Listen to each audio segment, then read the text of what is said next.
तो सबसे अहम सूबा जिस पर निगाह टिकी हुई है इस बार इन चुनाव में ऐलान के साथ ही उत्तर प्रदेश और यूपी में 403 विधानसभा सीटें जिन पर नजर रहने वाली है, जिसके लिए सियासी पार्टियां कमर कस चुकी हैं। तैयारियां पहले से चल रही थी, अब नई तैयारियों के साथ जनता को लुभाना होगा। लेकिन अब चलिए कुछ और फैक्टर्स पे भी नजर डाल लेते हैं। जब 2022 की बात हो रही है और चुनाव का ऐलान हो चुका है, इन सबके बीच 403 विधानसभा सीटों के लिए कड़ा मुकाबला जब होगा, असली मुकाबला बीजेपी समाजवादी पार्टी के बीच माना जा रहा है। और यही वजह है कि हर पार्टी ने उन मुद्दों को हवा दी जिससे ज्यादा से ज्यादा वोट अपने पक्ष में किया जा सके। हालांकि हर चुनाव में ये सवाल होता है कि मुद्दों पर चुनाव या फिर चेहरों पर। ये सवाल यूपी में भी है, लेकिन मुद्दे कौन कौन से हावी हो सकते हैं इसके बावजूद इन चुनाव में अब ये भी देखिए, समझिए। पहला मुद्दा कृषि कानून। सरकार ने कृषि कानून वापस लेकर एक बार फिर किसानों को मनाने की कोशिश की है अपनी तरफ से, ताकि किसानों के वोट बीजेपी के पक्ष में आ पाए। कितना काम करेगा चुनाव बताएगा। दूसरे मुद्दे की बात करते हैं। दूसरा मुद्दा, खूब लड़ाई हुई जिस पर, कानून व्यवस्था। यूपी में कानून व्यवस्था भी एक बड़ा मुद्दा है। बीजेपी ने अपनी हर रैली और हर जनसभा में इस मुद्दे को उठाया है, अपने पक्ष में भुनाने की कोशिश की है। तीसरे मुद्दे की बात करते हैं, अयोध्या, काशी, मथुरा।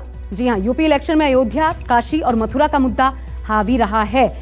ये तीसरा मुद्दा है जो कि पुरजोर तरीके से तमाम सियासी पार्टियों ने, चाहे सरकार को घेरने के लिए या फिर बीजेपी ने अपने पक्ष में माहौल बनाने के लिए, इस मुद्दे को उठाया है। ये तीसरा अहम मसला जो कि यूपी चुनाव में मुद्दे के तौर पर सामने आया है। और कानून व्यवस्था तो लगातार हम आपको बता ही रहे हैं। कानून व्यवस्था जिस पर सियासी पार्टियां योगी सरकार पर खूब हमलावर रही हैं, और योगी सरकार इसी एक मसले पर खुद के पक्ष में माहौल बनाने की कोशिश करती रही है। तो इसके अलावा बेरोजगारी एक अहम मसला है। न सिर्फ बेरोजगारी, बल्कि अगर ये भी बात करें चौथे मुद्दे के रूप में कि हिंदुत्व, जिसको लेकर यूपी में पार्टियों के बीच खूब बार पलटवार हुआ, ऐसे में इस मुद्दे को भी हर पार्टी ने लपकने की कोशिश की चुनाव से पहले।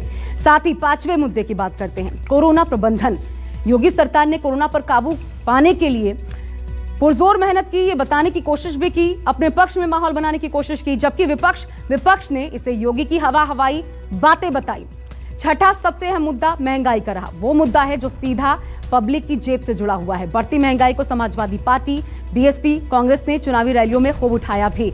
सातवां मुद्दा युवाओं से जुड़ा मुद्दा जो कि बेरोजगारी का है। प्रचार के दौरान यूपी की सरकार ने बताया 5 साल में कितने लोगों को रोजगार दिया, जबकि दूसरी पार्टियों ने सरकार के आंकड़ों पर सवाल उठाए। तो एक एक कर ये तमाम मुद्दे हैं, महंगाई, बेरोजगारी, विकास योजनाएं, ये तमाम मुद्दे हैं जिस पर सरकार को घेरा जा रहा है। अगर विकास की बात की जाए तो चाहे एक्सप्रेसवेज की बात हो, नए अस्पताल बनाने की बात हो, बीजेपी ने अपने चुनावी रैलियों में विकास योजनाओं को खूब भुनाया है। पलायन संकट जो कि खूब जोर शोर से उठा था, ये नए मुद्दे के रूप में भी सामने आया है। लोग इस ओर भी ध्यान देते हैं। 10वां मुद्दा, बिजली, सड़क। इन मुद्दों पर भी इस बार जनता को लुभाने की कोशिश हुई है। लेकिन अब इन कुल मिलाकर के इन मुद्दों में देखना यह होगा कि जनता इन पर कितना विश्वास करती है और किसे सत्ता की चाबी इन मुद्दों के आधार पर, अगर मुद्दों पर ही चुनाव होता है तो सत्ता की चाबी आखिर किसे सौंपती है। तो ये तो बात हुई मुद्दों की।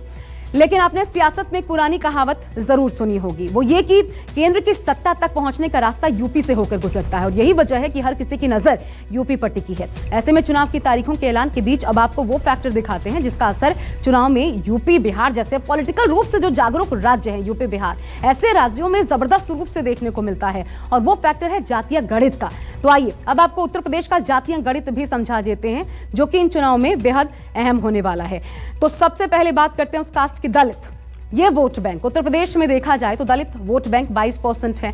इसके अलावा मुस्लिम आबादी जिस पर निगाह रहेगी 19% है। और मुस्लिम आबादी के लिए ये किसके पक्ष में जाता है, समाजवादी पार्टी या फिर कांग्रेस, इनका कोर वोटर माना जाता है। लेकिन ये इस बार किसके पक्ष में जाएगा ये अभी कहना मुश्किल है। इसके बाद कुछ और जातीय समीकरणों की बात करते हैं। राजपूत 5% के करीब है। ब्राह्मण वोट करीब 11%, सभी ब्राह्मण को लुभाने की कोशिश कर रहे हैं। ये इस बार चुनाव में खूब देखने को मिल रहा है। ये 11% किस ओर जाए, किस ओर झुके, इसकी पूरी कोशिश हो रही है। ये दो और इसके अलावा वैश्य 4% की आबादी लगभग वैश्य समाज की आती है। यादव जो है, खुद अखिलेश यादव जिस समाज से आते हैं, 10% ये भी आबादी है, जो एक तरीके से कोर वोटर समझे जाते हैं। यादव यानी समाजवादी पार्टी के। कुर्मियों की अगर बात कर लें 5%, लोधी की अगर बात करें लगभग 3% उत्तर प्रदेश में लोधी समाज के लोग आते हैं। राजभर, ओम प्रकाश राजभर को, जी हां, जिनको लुभाने की भरपूर कोशिश हुई, आखिरकार अखिलेश यादव से उन्होंने हाथ मिलाया। 4% राजभर आबादी यूपी में निवास करती है। अन्य की अगर बात कर ली जाए तो 18% इनका भी आंकड़ा यूपी में जातीय समीकरण के रूप में निकलकर सामने आता है। तो यूपी का ये वो जातीय समीकरण है जो किसी को सत्ता में लाएगा, किसी के सपनों को चकनाचूर करेगा। और यही वजह है कि चुनावी रैलियों के दौरान हर पार्टी ने हर जाति को लुभाने के लिए अपनी पूरी ताकत झोंक दी, दिन रात एक कर दिया। यह जातीय समीकरण की बात हुई। लेकिन इस बार उत्तर प्रदेश के चुनावी फिजा में एक सवाल खूब तैर रहा है, वो ये कि ब्राह्मण शंख बजाएगा तो किसका रास्ता खुलता जाएगा। जी हां, क्योंकि तमाम सियासी पार्टियां जुट गई हैं ब्राह्मण वोटर्स को लुभाने में, जो कि 11% है, जैसा कि अभी हमने आपको दिखाया। सभी सियासी दल और नेता ब्राह्मणों की पैरोकार बनकर चुनावी मैदान में कूद पड़े हैं।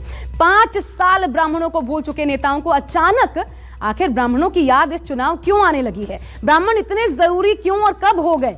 यूपी की ब्राह्मण पॉलिटिक्स पर सबसे सटीक हमारी ये रिपोर्ट देखिए।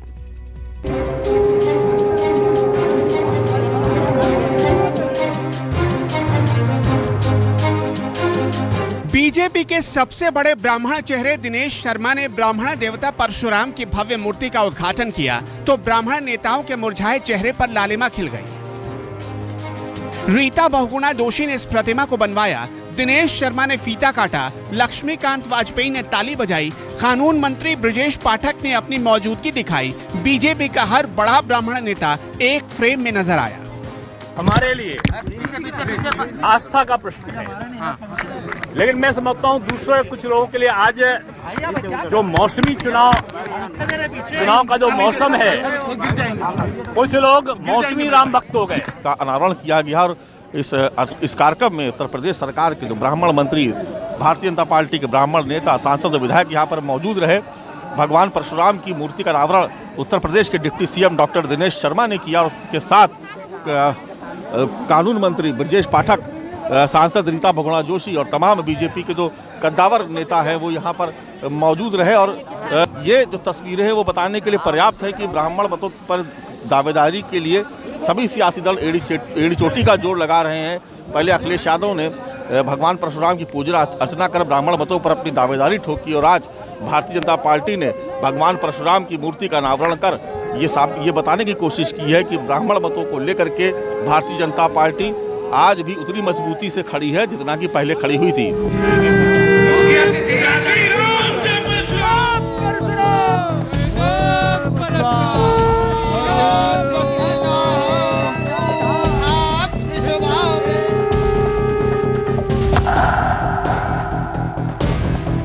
एक हफ्ते से बीजेपी और सपा के बीच जैसे कंपटीशन चल रही है, कौन कितना बड़ा परशुराम भक्ति दिखा सकता है। भक्ति में शक्ति होती है और शक्ति अगर मिल जाए तो सत्ता ज्यादा देर तक दूर नहीं रह सकती।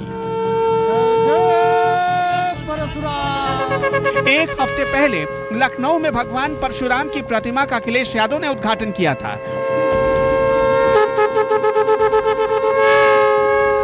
और अब बीजेपी ने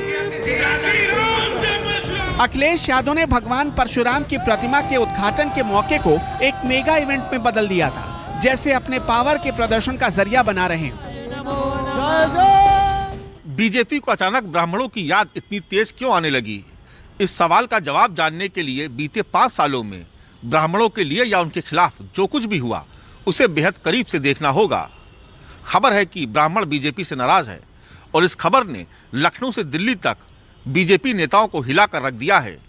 यूपी के 11% ब्राह्मणों को मनाने के लिए पार्टी अब नई नई तरकीबें सोच रही है और भगवान परशुराम उसके लिए सबसे जरूरी शस्त्र हैं। यूपी में सबसे ज्यादा आबादी है ओबीसी की, करीब 42%, यानी वोट बैंक में भी ये आबादी नंबर 1 है। फिर नंबर आता है दलित जो 22% है। उसके बाद आते हैं मुसलमान जो करीब 19% है। उसके बाद आते हैं जाटव जो करीब 14% है। उसके बाद आते हैं ब्राह्मण जो करीब 11 से 12% के बीच हैं। यानी वोट बैंक के लिहाज से देखें तो ब्राह्मणों का नंबर 5वां है। इसके बाद भी ब्राह्मण यूपी की पॉलिटिक्स में आजकल माननीय बने हुए हैं, क्योंकि यूपी का पॉलिटिकल ईसीजी ब्राह्मणों पर ही टिका होता है। लेकिन 2017 के बाद से ये ब्राह्मण बीजेपी से जरा खफा से हैं। इसकी एक नहीं कई वजहें हैं। इसमें से एक है एनकाउंटर पॉलिसी। विकास दुबे, अमर दुबे, प्रभात मिश्र, उमाकांत तिवारी समेत 6 ब्राह्मणों का एनकाउंटर हो गया। अगस्त 2018 में प्रदीप पांडे का एनकाउंटर हो गया। लखनऊ में सुनील शर्मा और राकेश पांडे का एनकाउंटर भी बहुत चर्चा में रहा। बीएसपी के सतीश चंद्र मिश्र बड़े ब्राह्मण नेता हैं और वो दावा करते हैं कि बीजेपी सरकार में 400 ब्राह्मणों को फर्जी एनकाउंटर में मार दिया गया।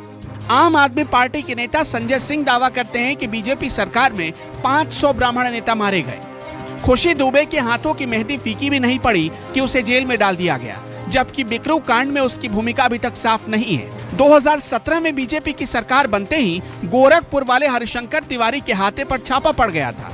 2018 में गोरखपुर में बीजेपी ने ब्राह्मण उपेंद्र शुक्ला को चुनाव मैदान में उतारा, लेकिन आरोप है कि योगी ने आधे अधूरे मन से प्रचार किया और शुक्ला जी चुनाव हार गए। बीजेपी सरकार में हिंदू समाज पार्टी के अध्यक्ष कमलेश तिवारी की हत्या हो गई, सरकार उनकी जान बचा नहीं पाई। लखनऊ में विवेक तिवारी का फर्जी एनकाउंटर हुआ, जिसने सरकार की छवि को गहरा धक्का पहुंचाया और एंटी ब्राह्मण छवि बना दी। पूरी फहरिस्त है जिसने योगी सरकार के खिलाफ ब्राह्मणों में नाराजगी भर दी। राजनीति को सदैव ब्राह्मणों को लेकर बीजेपी इतना सीरियस है कि अभी तक यूपी के ब्राह्मण नेताओं के साथ साथ दिल्ली में 2-2 दौर की बैठकें हो चुकी हैं। एक बैठक चुनाव प्रभारी धर्मेंद्र प्रधान के साथ तो दूसरी बैठक जेपी नड्डा के साथ। लाख झंझावतों के बाद अजय मिश्रा टेनी को कैबिनेट से बीजेपी हटा नहीं पा रही। इसी बैठक में यूपी के कानून मंत्री ब्रजेश पाठक ने 15 सूत्रीय एक पत्र सौंपा, जिसमें परशुराम भगवान की जन्मस्थली और लखनऊ के एक स्थल को उनके नाम पर विकसित करने का जिक्र किया गया। इसके बाद आला कमान ने 4 सदस्यीय कमेटी बनाई, जो 4 जनवरी से ही प्रदेश के अलग अलग हिस्सों में दौरे पर है और ब्राह्मणों के घर जा रही है। ब्राह्मण देखिए, ब्राह्मण नाराज नहीं, ब्राह्मण राष्ट्र के साथ है, ब्राह्मण सत्य के साथ है, ब्राह्मण धर्म के साथ है, संस्कृति के साथ है, ब्राह्मण त्याग करता है, ब्राह्मण हमेशा प्रेम करता है उस पार्टी को जो देश की पार्टी है, राष्ट्र की पार्टी है, धर्म की पार्टी है, जो रक्षा करती है, सुरक्षा करती है, देश को चलाती है। ब्राह्मण उनके साथ है, ब्राह्मण कहीं नहीं जा रहे हैं। ब्राह्मण बड़े प्रेम से प्रधानमंत्री, यशस्वी प्रधानमंत्री नरेंद्र मोदी जी के राम राज्य के सपनों के साथ। वैसे तो ब्राह्मणों के मामले में बीजेपी का रिकॉर्ड अगर देखने में खराब लगता है तो कागजों पर वो रिकॉर्ड अच्छा भी नजर आता है। पिछले विधानसभा चुनाव में ब्राह्मणों ने दिल खोलकर बीजेपी के पक्ष में वोट दिया, यानी कि 80% ब्राह्मणों ने बीजेपी को वोट दिया। साल 2012 में तकरीबन 38% ब्राह्मणों ने बीजेपी के पक्ष में मतदान किया। वहीं साल 2007 में तकरीबन 40% ब्राह्मण मतदाताओं ने बीजेपी के पक्ष में मतदान किया। यानी कि पिछले 5 चुनावों पर नजर डाली जाए तो सबसे ज्यादा बीजेपी के विधायक 2017 में बीजेपी के टिकट पर चुनकर आए। यही नहीं, योगी सरकार में सबसे ज्यादा यानी कि कुल 8 ब्राह्मण मंत्री भी हैं। अकेले बीजेपी को ब्राह्मण नहीं चाहिए, समाजवादी पार्टी भी बीजेपी से नाराज ब्राह्मणों को अपने यहाँ खुलकर स्पेस दे रही है। समाजवादी पार्टी ने लखनऊ में परशुराम की मूर्ति और फरसे का अनावरण किया, तो प्रियंका गांधी ने भी अपने परंपरागत वोटों को वापस लाने की कोशिश की। बीएसपी ब्राह्मण शंख बजाएगा हाथी बढ़ता जाएगा का नारा बुलंद कर रही है। बीजेपी सरकार चुनाव से पहले आर्थिक रूप से पिछड़े सवर्णों को 10% आरक्षण का ऐलान कर चुकी है, तो अखिलेश यादव ने ब्राह्मण समाज के कद्दावर नेताओं की पार्टी में एंट्री करवाई। बीएसपी ज्यादा से ज्यादा टिकट ब्राह्मण नेताओं को देने का प्लान बना रही है, तो प्रियंका अपने ब्राह्मण नेता प्रमोद तिवारी की बेटी आराधना मिश्रा को अपने साथ अपने मंच पर जगह देती है। समाजवादी पार्टी ने हमेशा सबको, हर वर्ग को सम्मान दिया, इज्जत दी, ताकत दी, और खासकर ब्राह्मणों को, चाहे माननीय मातम शाह जी को स्पीकर बनाने की बात हो या प्रोफेसर अभिषेक मिश्रा जैसे लोगों को आईएम अहमदाबाद की नौकरी से ला करके कैबिनेट तक पहुंचाने की बात हो, समाजवादियों ने हमेशा विश्वास किया है, हमेशा आगे बढ़ाया है। इस बार भी पूरा उत्तर प्रदेश का ब्राह्मण समाज पूरी ताकत से, पूरी शिद्दत से माननीय अखिलेश यादव जी को आशीर्वाद देगा और बहुमत की सरकार बनेगी। क्योंकि सियासी दलों ने जब जब ब्राह्मण उम्मीदवारों को चुनावी दंगल में उतारा तो प्रदर्शन शानदार रहा। यकीन ना हो तो 2007 से अब तक के आंकड़े देखिए। बीएसपी ने 2007 में 56 ब्राह्मण उम्मीदवार उतारे, जिनमें से 41 ब्राह्मण उम्मीदवार जीत कर आए। 2012 के चुनाव में एसपी के पास 21 ब्राह्मण विधायक थे।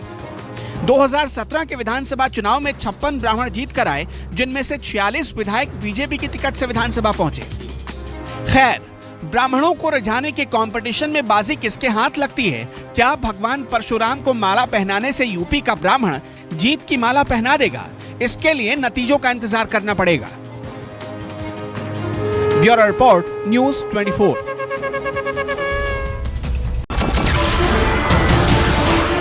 नमस्कार, मैं हूं मानक गुप्ता। अगर आपको हमारा ये वीडियो पसंद आया हो तो इसे लाइक और शेयर जरूर करें और हाँ, हमें सब्सक्राइब और फॉलो करना ना भूलें ताकि आप देश और दुनिया की कोई खबर मिस ना करें। तो जुड़े रहिए हमारे साथ और देखते रहिए न्यूज़ 24।